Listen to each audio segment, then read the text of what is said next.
सच्ची दोस्ती दो सहेलियां थीं, आर्या और काव्या। दोनों एक छोटे से गांव में रहती थी।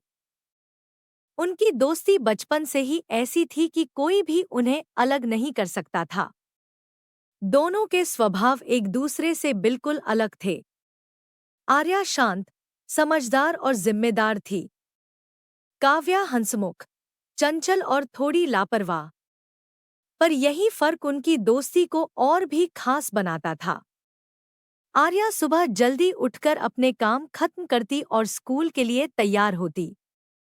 दूसरी ओर काव्या हमेशा आखिरी मिनट पर भागदौड़ में तैयार होती। लेकिन आर्या कभी बुरा नहीं मानती। वह काव्या का टिफिन तैयार करती, किताबें बैग में रखती और हर रोज उसे स्कूल के लिए समय पर ले जाती। एक बार स्कूल में नाटक प्रतियोगिता हुई। काव्या ने मुख्य भूमिका के लिए नाम दिया।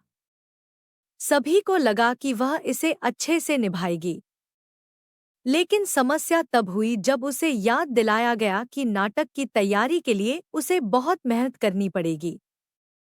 काव्या ने इसे हल्के में लिया, लेकिन आर्या को चिंता थी। उसने नाटक के संवाद खुद लिखे, उन्हें दोहराने में काव्या की मदद की और हर दिन उसके साथ अभ्यास किया। प्रतियोगिता का दिन आया।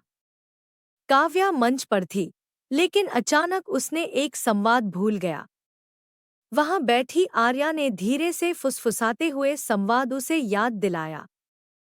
काव्या ने तुरंत संभलकर संवाद कहा और उसका अभिनय इतना शानदार था कि वह प्रतियोगिता जीत गई। सभी ने काव्या की तारीफ की, लेकिन काव्या जानती थी कि उसकी जीत के पीछे आर्या का हाथ। आर्या को यह देखकर आश्चर्य हुआ कि काव्या, जो हमेशा लापरवाह लगती थी, उसकी खातिर इतनी जिम्मेदारी से हर काम कर रही थी। आज दोनों ठीक हैं।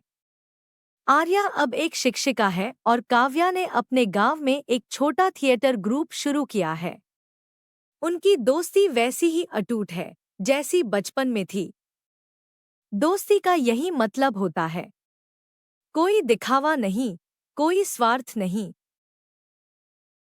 सिर्फ एक दूसरे के लिए खड़े रहना, हर परिस्थिति में। आर्या और काव्या की कहानी बताती है कि सच्चे दोस्त हमेशा एक दूसरे के लिए सहारा बनते हैं, चाहे कैसी भी मुश्किल क्यों न आए।